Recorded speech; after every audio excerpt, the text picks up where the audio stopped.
Even though the cardiology field has seen growing diversity and representation over the last few years, female-led research remains limited. In the branch of advanced heart failure and transplant cardiology, only a quarter of physicians and researchers are women. To learn more about this glaring disparity, today we're going to be speaking with one of the pioneers within the field who's researching the topic of gender parity and heart failure research. For ReachMD, this is Heart Matters, and I'm Dr. Matthew Sorrentino. Joining me today is Dr. Nosheen Reza, an instructor of cardiovascular medicine and advanced heart failure and transplant cardiology at the University of Pennsylvania's Perelman School of Medicine. Dr. Reza, welcome to Heart Matters. Thank you so much. Before we dive into your recent paper, Dr. Reza, can you tell us how you became interested in exploring gender disparities in the heart failure research area? Absolutely. As I entered the field of cardiology as a general cardiology fellow a few years ago, I became acutely aware of the low numbers of women physicians in cardiovascular medicine and practice. So at my own home institution, there were actually a higher number of women cardiologists on staff and in the fellowship programs compared to what I saw across the country in national averages. I became inspired to harness this collective knowledge and experience and potential for mentorship and sponsorship. And I started the Penn Women in Cardiology, which is a group of women fellows and faculty working to advance the careers of women cardiologists throughout the career span. So after my general fellowship and being involved in women in cardiology at that stage, I went on to pursue additional training at Penn in advanced heart failure and transplant cardiology, in large part because of the strong female mentorship and sponsorship that I had been fortunate to have at Penn. So when I sort of got into the heart failure fellowship and continued this theme of being passionate about advancing the careers of women in cardiology, I started to look at more of the data. And when you look at the breakdown in terms of demographics of trainees in advanced heart failure and transplant cardiology, I think you'd notice that there are significantly more women in this cardiology subspecialty. According to the recent AAMC data, it's about 30% of trainees in the last year were women in advanced heart failure and transplant cardiology. But then you compare this to other cardiology subspecialties like cardiac electrophysiology and interventional cardiology, where women comprise less than 10% of the total number of trainees in the United States. And you kind of start to get a sense and wonder what the difference is there. So over the last few years, more and more data have emerged about the underrepresentation of women in academic medicine, as you mentioned, and in cardiology research specifically. So I became curious to find out whether this higher number of women in heart failure practice that we were seeing in the United States and across the world has actually translated to the representation of women in heart failure research. So you mentioned the disparities in academic medicine, and I presume that also means in our training programs. Is there any data to suggest that this is across the board in cardiology, even in private practice? Is this still a field that attracts more men, or are there barriers to women even going into cardiology from the beginning? So as we've seen over the last few years, there are more and more women entering medical school. And in internal medicine residency programs, the data that we've seen over the last few years have shown us that the gender breakdowns of men and women in internal medicine residency programs is approaching equal, 50-50.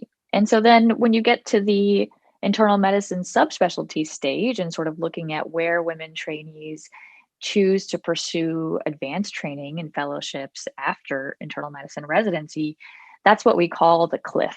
So you really see a significant drop off in the number of women that choose to pursue cardiology training. On average, 12 to 14% of practicing cardiologists in the United States are women. And then if you want to get a sense of what the trainee landscape is looking like, about 20% of women make up general cardiology fellowship trainees. That number really has not changed over the last 2 decades. And then looking more at the cardiology subspecialty, there's again another cliff where you see, especially for the procedural subspecialties of cardiology, the numbers of women trainees really dropping off to that less than 10% range. Well, with that background in mind, let's zero in on your recent study in circulation heart failure. What were you attempting to look at in this recent study? So we set out with the goal to study the body of work that influences clinical heart failure practice and care today. So we thought that one interesting and novel way to approach this question would be to, number one, examine the authorship of the publications that support the Class 1 recommendations in major society heart failure practice guidelines. And number two, examine the authorship of recent pivotal contemporary heart failure clinical trials, as both of these sets of publications are most often used to support guideline recommendations in heart failure practice as we do it today. We focused on the metric of publication authorship position, and we looked at individuals who are first and senior authors. So we hypothesized that women are underrepresented as both leaders of and as participants in this work that heavily influences worldwide clinical practice. So, sort of zooming in on the actual study design for the first part of the analysis, we'll call it the heart failure guidelines analysis. We identified all unique publications that were cited in the Class 1 recommendations in the 2013 ACC-AHA Heart Failure Guidelines, the 2017 ACC-AHA Heart Failure Guidelines, and the 2016 ESC Heart Failure Guidelines. We looked at author order as displayed to determine the first, middle, and senior authorship positions. And then we extracted some metadata, including author first and last name, article title, publication journal, and the publication year. And then for part 2, our heart failure clinical trials analysis, we identified all heart failure clinical trials that were published between January 2001 and December 2016. To identify gender of the authors, we used a specific gender and name matching algorithm. And then on these two data sets, we essentially performed descriptive statistics to describe the proportions and numbers of women as authors in these different authorship positions in both the guideline and clinical trial publications, evaluated the trends in authorship over time, and then tried to evaluate for any predictors of the enrollment of women participants in the clinical trials. So now that you've told us about how the trial was put together, we're real excited to hear what you found. What did you find from looking at the guidelines and the clinical trials? So from the heart failure guideline citation data set, we found that overall proportions of women as first authors in the United States and the European guidelines were 18% and 16% respectively. And if you look at last authors, again, for the United States and European guidelines, that was 13 and 12% respectively. From 1986 to 2016, percent women authorship just modestly increased in both the United States and European guideline citations, telling us that there was a hopeful signal that the number of women participating as authors on these publications has been increasing over time. Percent women authorship, though, was lower in the ESC guideline citations as compared with ACC-AHA.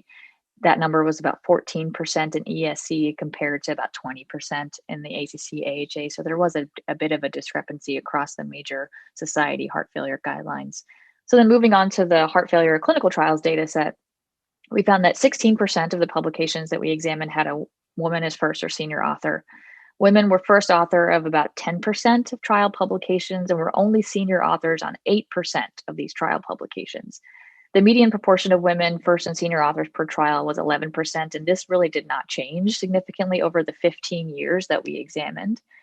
And also of note, we found that the proportion of women authors per trial was significantly lower in industry-sponsored trials compared with those trials that were funded by government or nonprofit organizations or universities, for example. Perhaps the most striking finding from our manuscript was that trials with a woman as first or senior author were associated with a higher proportion of average enrolled female participants. For those just tuning in, this is Heart Matters on ReachMD. I'm Dr. Matthew Sorrentino, and today I'm speaking with Dr. Reza from the University of Pennsylvania about her study on gender disparities in heart failure research and in clinical trials. So, Dr. Reza, let's talk a little bit more about the implications of your study. Based on these findings, what do you think can be done to help increase not only female representation in the heart failure research field, but getting more female patients into our clinical trials? Yeah, that's a great question. We think that these data argue for broad-scale efforts to increase the number of women authors in clinical trials, consensus statements, and guidelines. More women need to be included on journal editorial boards, clinical trial leadership committees, guideline writing committees, and perhaps we can think creatively about utilizing bias mitigation strategies like gender-blind application evaluations and competency-based applications. And perhaps these sorts of initiatives need to be instituted. I think additionally, as we saw in the findings of our paper, women were significantly less likely to be authors of trials that were associated with industry funding.